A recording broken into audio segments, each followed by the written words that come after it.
السلام عليكم ورحمة الله وبركاته.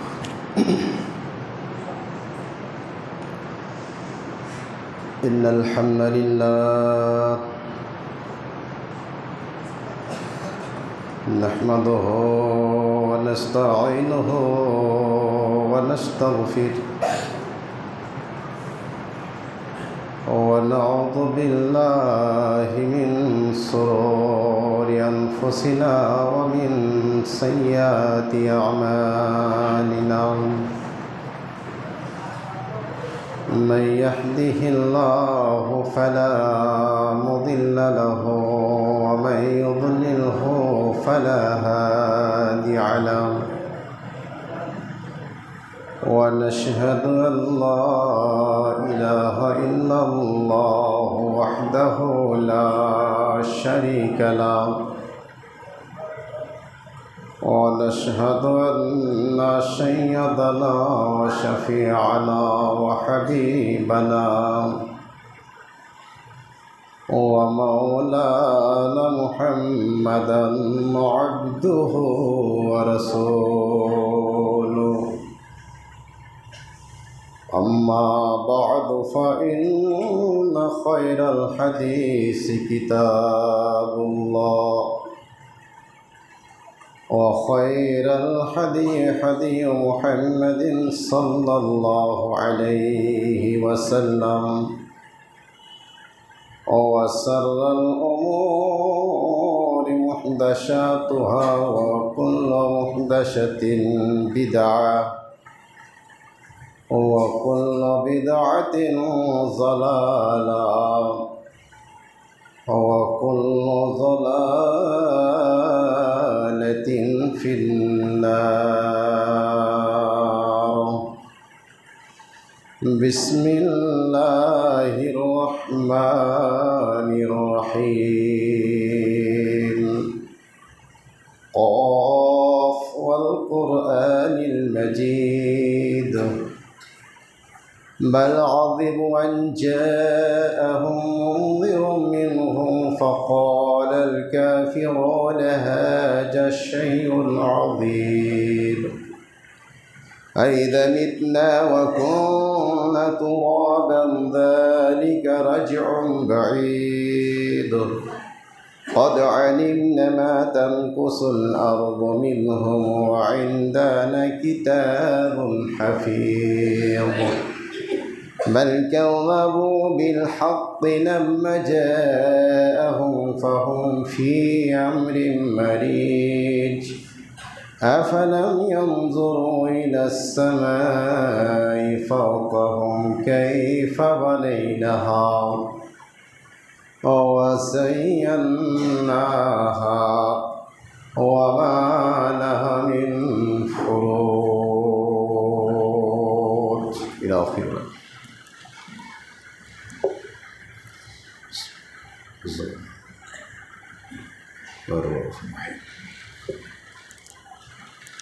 الحمد لله الذي لم يجعل عالما قديرا حيا قيوما سميعا بصيرا ونذيرا وداعيا إلى الله بإذنه وسراجا منيرا. فقد قال الله تبارك وتعالى في كلامه المجيد والفرقانه الحميد. أعوذ بالله من الشيطان الرجيم. بسم الله الرحمن الرحيم. وبشر الذين آمنوا وعملوا الصالحات أن لهم جنات تجري من تحتها الأنهار كلما رزقوا منها من ثمرة رزقا قالوا هذا الذي رزقنا من قبل وأوتوا به متشابها ولهم فيها أزواج مطهرة وهم فيها خالدون القرآن الحكيم সর্বাগ্রে সেই বিশ্ব নিখিলের মহান স্রষ্টা আল্লাহ সুবহানাহু ওয়া তাআলার প্রশংসা জ্ঞাপন করব, যে আল্লাহ সুবহানাহু ওয়া তাআলা আমাদিগকে অনুকূল আবহাওয়া দিয়ে সুস্থ মস্তিষ্কে ঈদুল ফিতরের নামাজ আদায় করার তৌফিক এনায়েত করেছেন।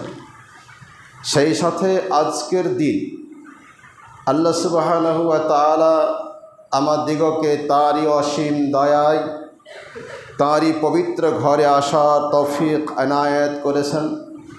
এই জন্য আমরা সকলেই আমার মনের গহীন থেকে হৃদয় খুলে উচ্চ কণ্ঠে আওয়াজ দিয়ে বলুন আলহামদুলিল্লাহ। তারপরে পরে আমাদের আখিরি জামানার শেষ অধিনায়ক সাইয়্যিদুল মুরসালিন খাতামুন নবিয়্যিন নবী মুহাম্মদুর রাসূলুল্লাহ সাল্লাল্লাহু আলাইহি ওয়াসাল্লামের প্রতি লক্ষ কোটি দরুদ ও সালাম অবতীর্ণ হোক, আমিন। আল্লাহুম্মা সাল্লি আলাইহি আল্লাহুম্মা বারিক আলাইহি ওয়া সাল্লিমু তাসলিমান কাসীরা। সুপ্রিয় মুসাল্লিয়ানে আযম, আজকের টপিক হচ্ছে যারা মুত্তাকি টাইটেল নিয়ে আল্লাহ সুবহানাহু ওয়া তাআলার জমিন থেকে ওপারে চলে যাব, অর্থাৎ যারা মুত্তাকি লাকাব নিয়ে মুত্তাকি টাইটেল নিয়ে যারা মৃত্যুবরণ করব, ওই সকল মুত্তাকিদের জন্যে গুড নিউজ রয়েছে, যার বাংলা অর্থ হলো সুসংবাদ। ইংরেজিতে বলা হচ্ছে গুড নিউজ, জি, উর্দুতে বলা হলে খুশখবরি, আপনি যে ভাষা দিয়ে বুঝুন। তাহলে আজকের হেডলাইন হচ্ছে যারা মুত্তাকি পরহেজগার দিনদার আল্লাহওয়ালা মানুষ, তাদের জন্য রয়েছে গুড নিউজ, খুশখবরি, সুসংবাদ। তারা কিসের সুসংবাদ পাবে? তাদের গুড নিউজটা কি, এটা আলোচনার মাধ্যমে ফুটিয়ে তুলব ইনশাআল্লাহ। আমার বক্তব্যের শুরুতেই ভূমিকায় কিছু মূল্যবান কথাগুলি তুলে ধরার চেষ্টা করি, যা প্রতি শুক্রবারেই চেষ্টা করি কিছু কিছু বলার। আজকে বলবো, আমরা যারা যে পদের মানুষ, যেমন আমি ইমাম, আমি যদি সঠিকভাবে আমার দায়িত্ব পালন না করি, তাহলে সমাজের কাছেও খারাপ, আল্লাহর কাছেও খারাপ।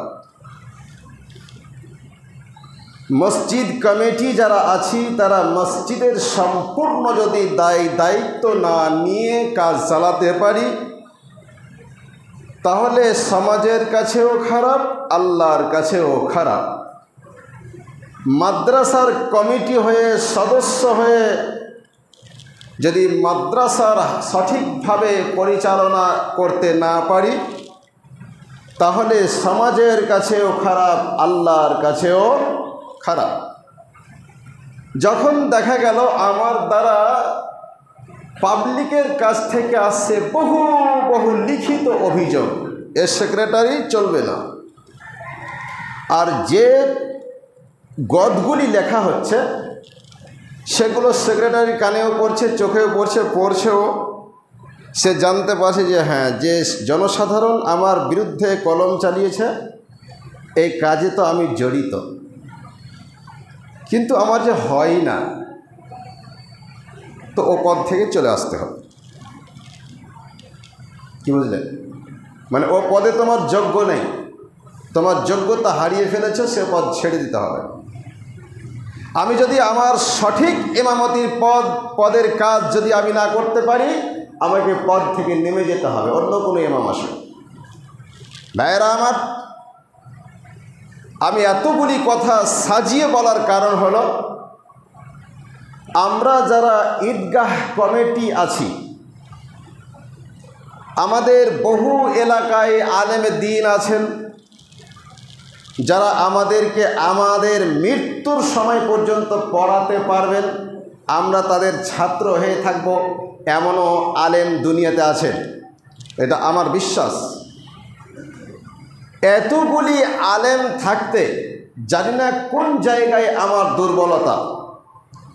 আমরা মসজিদ 1 মাস ধরে সালাত কায়েম করলাম মসজিদে, তারাবির নামাজ রমজান মাসে, তারপরে যাব ঈদগাহে, আর ঈদগাহে শুধু আমাদের জন্য ব্যবস্থা রাখলাম, মহিলাদেরকে ছেড়ে দিলাম।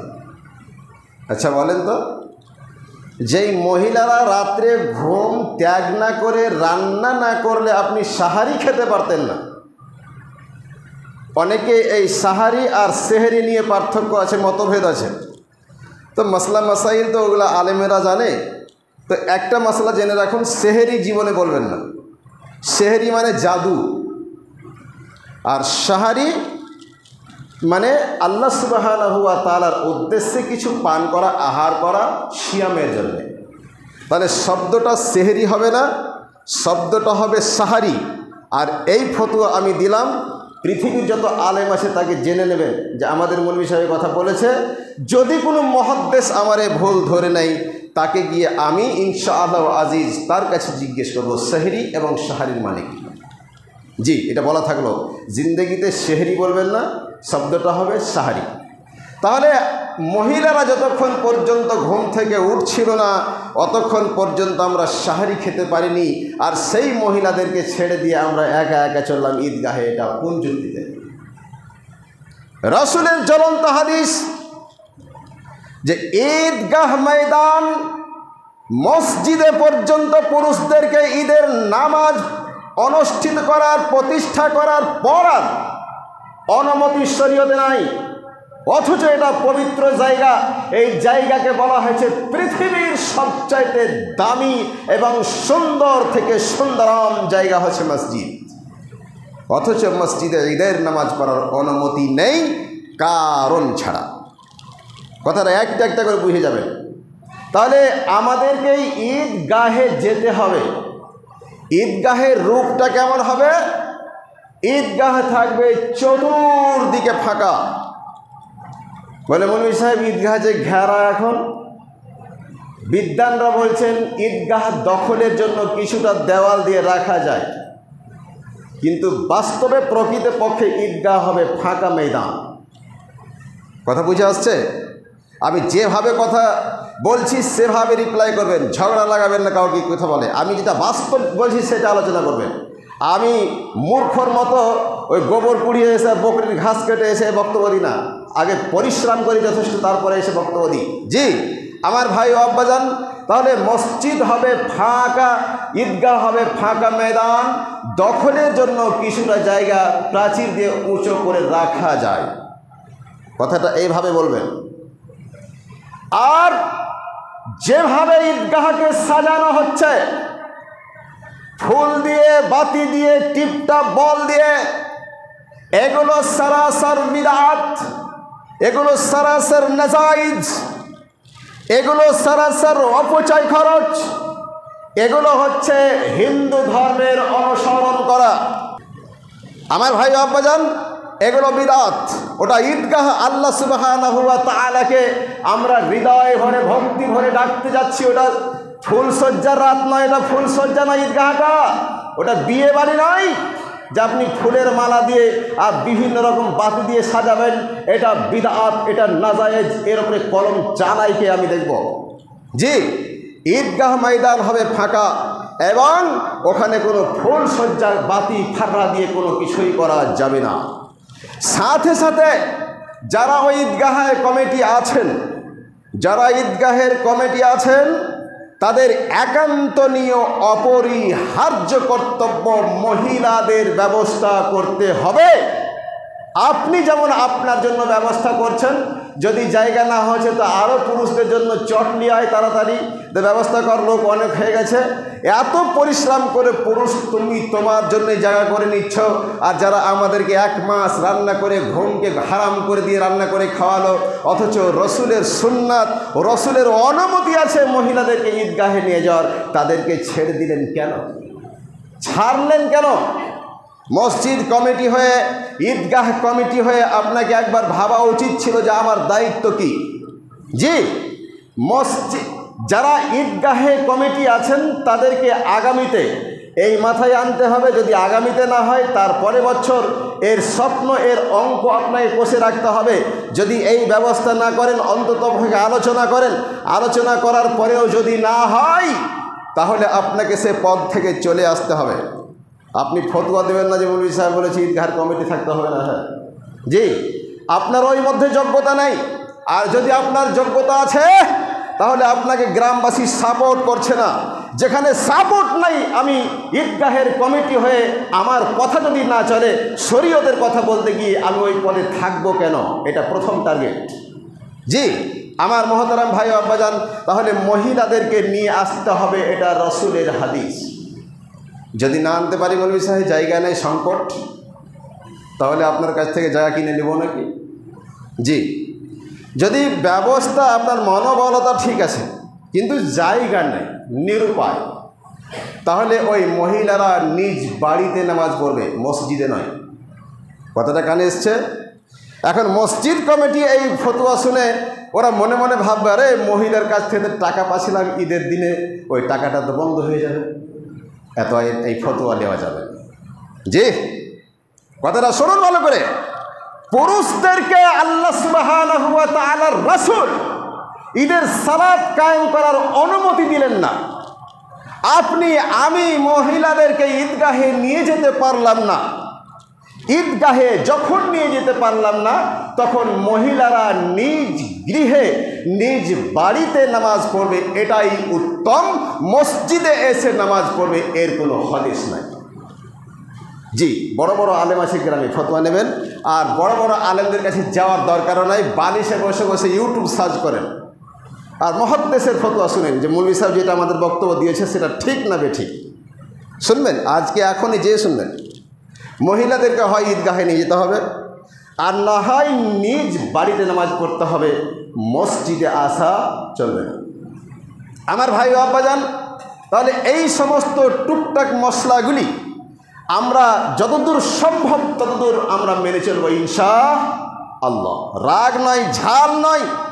আমি আমার উন্নতির জন্য বলছি না, এই ফতোয়াগুলো দিয়ে যে আমার 10 তলা বাড়ি হবে এই জন্য বলছি, আখেরাত সুন্দর হওয়ার জন্য বলছি, আপনার জীবনের একটা প্রদীপ জ্বালানোর জন্য এই উদ্দেশ্যে নিয়ে বক্তব্যগুলো দিচ্ছি। আমার ভাই আব্বাজান, আমি যে কথাগুলি ভূমিকায় বললাম, এগুলো বড় বড় আলেমদের ফতোয়া নিয়ে মেলাবেন। যদি ভুল থাকে আমারটা কেটে দেবেন, যদি সঠিক থাকে তাহলে মেনে নেওয়ার চেষ্টা করবেন, এই আহ্বান জানিয়ে আমার মূল্যবান ভূমিকা শেষ করছি। এবার চলুন, আল্লাহ সুবহানাহু ওয়া তাআলা বলছেন, যারা মুত্তাকি, যারা মুমিন, তাদের জন্য রয়েছে গুড নিউজ, তাদের জন্য রয়েছে সুসংবাদ, তাদের জন্য রয়েছে খুশখবরি। গত শুক্রবার আমি প্রমাণ করেছিলাম যে সিয়াম পালন করে কোন পদটি পাওয়া যায়, তা নির্যাস বেরিয়ে এসেছিল, রেজাল্ট বেরিয়ে এসেছিল যে সিয়াম পালন করলে মুত্তাকি হওয়া যায়। জি, প্রমাণ দিয়েছিলাম, রেফারেন্স দিয়েছিলাম সূরা নাম্বার 2, সূরা আল বাকারা, আয়াত নাম্বার 183। এটাই তো প্রমাণ ছিল আমার, যদি না ছিল তো আজকে দিলাম। আমার ভাইয়েরা, এখন ধরেন সিয়াম পালন করে আমরা মুত্তাকি হয়ে গেলাম, তো সিয়াম পালন করে মুত্তাকির খাতায় আমার নাম চাপলো, তো কত সাধনার পরে ভাই, যারা সিয়াম পালন করেছেন তারাই জানেন যে কত সাধনার পরে মুত্তাকি হওয়া যায়। কোটিপতিরা বুঝতে পারে গরিবের কি জ্বালা, গরিবের কি ক্ষুধা। কোটিপতিরা কখন অনুভব করতে পারে? রোজার মাস আসলে। আমার ভাইরা, তো সিয়াম পালন করার পর মুত্তাকি হওয়া যায়। এখন মুত্তাকিদের জন্যে আল্লাহ সুবহানাহু ওয়া তাআলা গুড নিউজটা কি দিয়েছেন শুনবেন? শুনলে হয়তো আর জীবনে রোজাও ছাড়বেন না, আর নামাজও ছাড়বেন না। জি, আল্লাহ সুবহানাহু ওয়া তাআলা বলছেন যে গুড নিউজগুলো কি। সূরা নাম্বার 2, সূরা আল বাকারা, আয়াত নাম্বার 25। যারা হাফিজে কোরআন আছে, যারা হাফিজ লাইনে পড়ছে, তাদেরকে আমি আরও সহজ করে দিলাম। ওরাকে যদি প্রশ্ন করা হয় যে ওয়াবাশশিরিল্লাযীনা আমানু ওয়া আমিলুস সালিহাত, ভাই এটা তোরা তো কোরআনের হাফিজ, তো এটা কত সূরা, কোন সূরায় কত নম্বর আছে আয়াত বলো তো? নম্বর বলতে পারবে না, কারণ ওদেরকে নম্বর শিক্ষা দেওয়া হয় না। খালি বলবে যে অমুক পাড়ার মধ্যে অমুক সূরার মধ্যে এটা আছে, এতটুকু ক্ষমতা আছে হাফিজের। জি, তো আমি হাফিজদেরকে আরও সহজ করে দিলাম। সূরা নাম্বার 2, সূরা আল বাকারা, আয়াত নাম্বার 25। আল্লাহ সুবহানাহু ওয়া তাআলা বলছেন ওয়াবাশশিরিল্লাযীনা আমানু ওয়া আমিলুস সালিহাতি আন্না লাহুম জান্নাতিন তাজরি মিন তাহতিহাল আনহার। যারা সিয়াম পালন করে, হজ ব্রত পালন করে,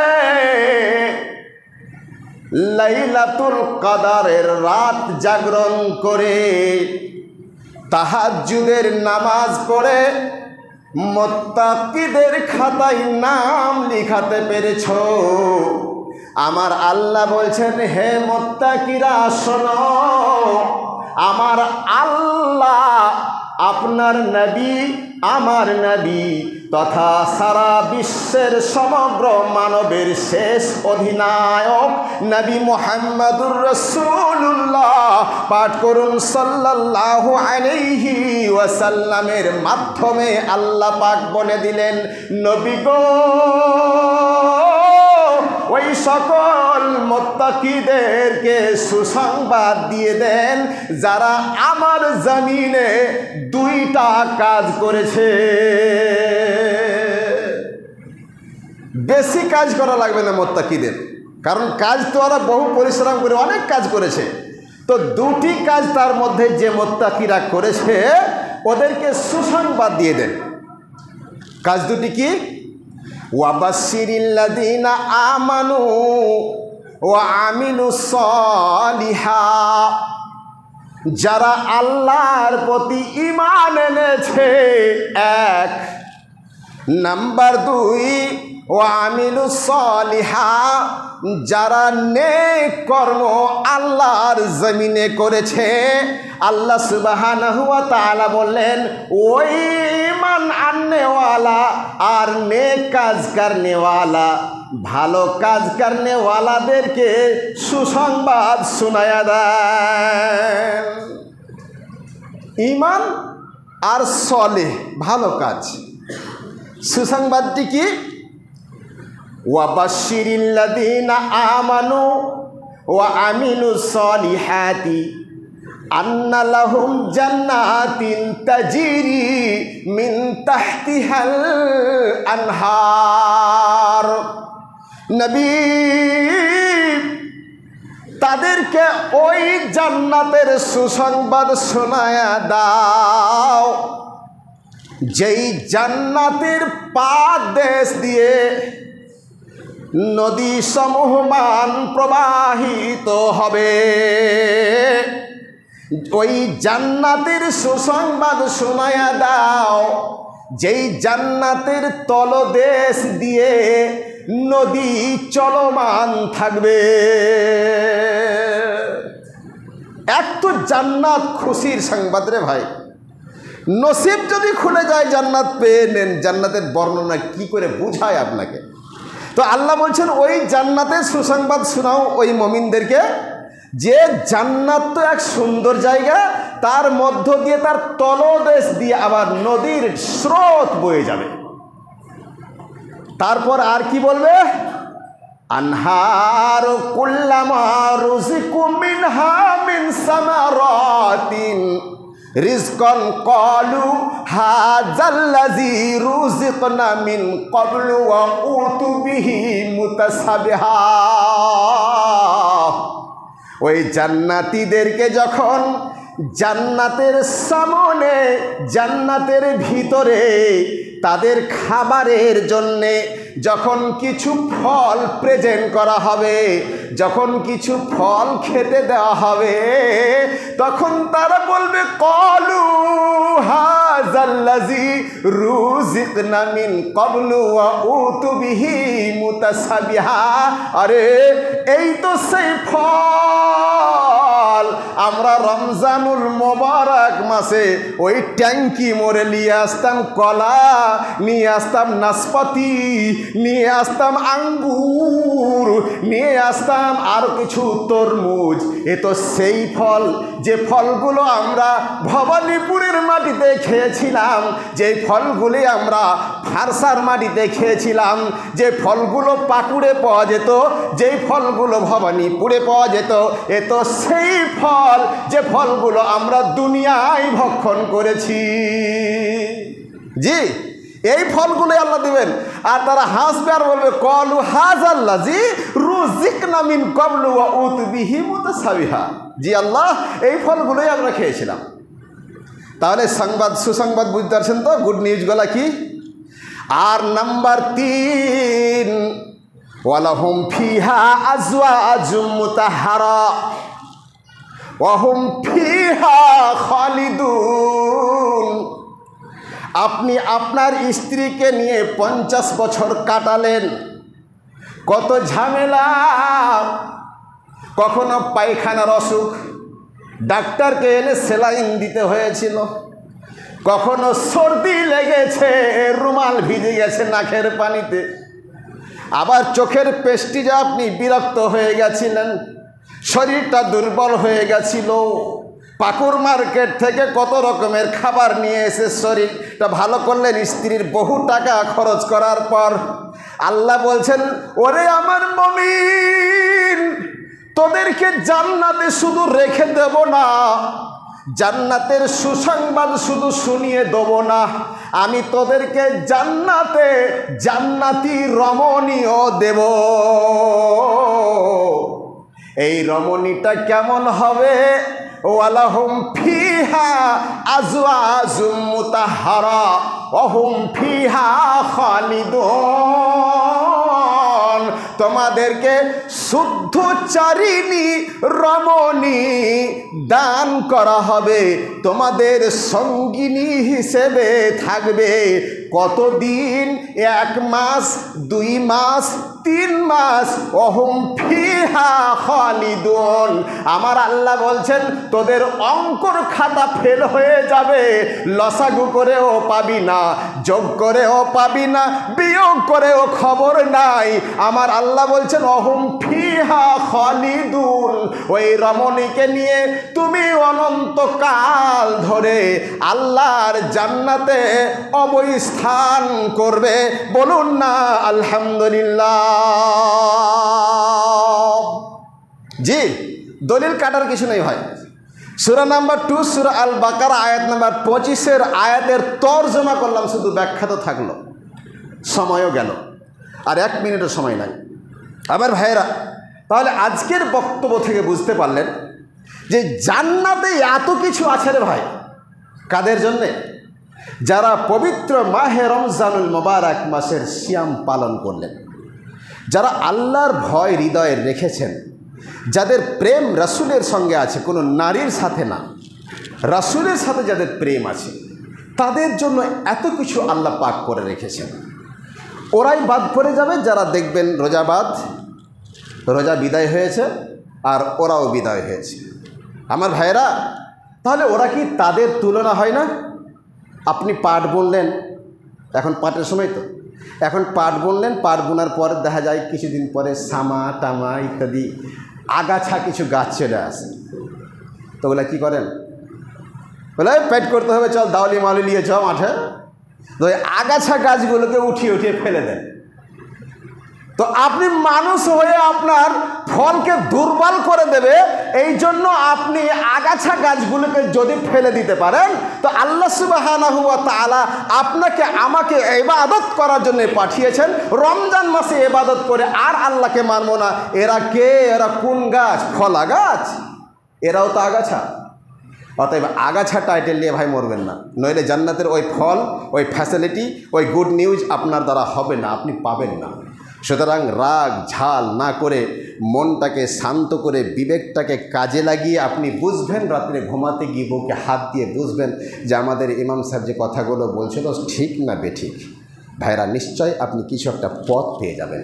আল্লাহ সুবহানাহু ওয়া তাআলা আপনাকে আমাকে সকলকে সুমতি দান করেন, বলুন আমিন। ওমা আলাইনা ইল্লাল বালাগ। ইয়া আইয়ুহাল্লাযীনা আমানু ইযা নুদিয়া লিস-সালাতি মিন ইয়াউমিল জুমআতি ফাসআউ ইলা যিকরিল্লাহি ওয়া দারুল বাই' যালিকুম খায়রুল লাকুম ইন কুনতুম তা'লামুন। ফাইযা কুদিয়াতিস-সালাতু ফান্তাশিরু ফিল আরদি ওয়াবতাগু মিন ফাযলিল্লাহি ওয়াযকুরুল্লাহা কাসীরান লা'আল্লাকুম তুফলিহুন। ওয়া ইযা রা'উ তিজারাতান আও লাহওয়ান ফাযু ইলাইহা ওয়া তারাকুকা কায়িমা। কুল মা ইনদাল্লাহি খায়রুম মিনাল اللهو ومن التجارة والله خير الرازقين. ربنا تقبل منا إنك أنت السميع العليم. سبحان ربك رب العزة عما يصفون وسلام على المرسلين والحمد لله رب العالمين. سبحانك اللهم وبحمدك أشهد أن لا إله إلا أنت أستغفرك وأتوب إليك.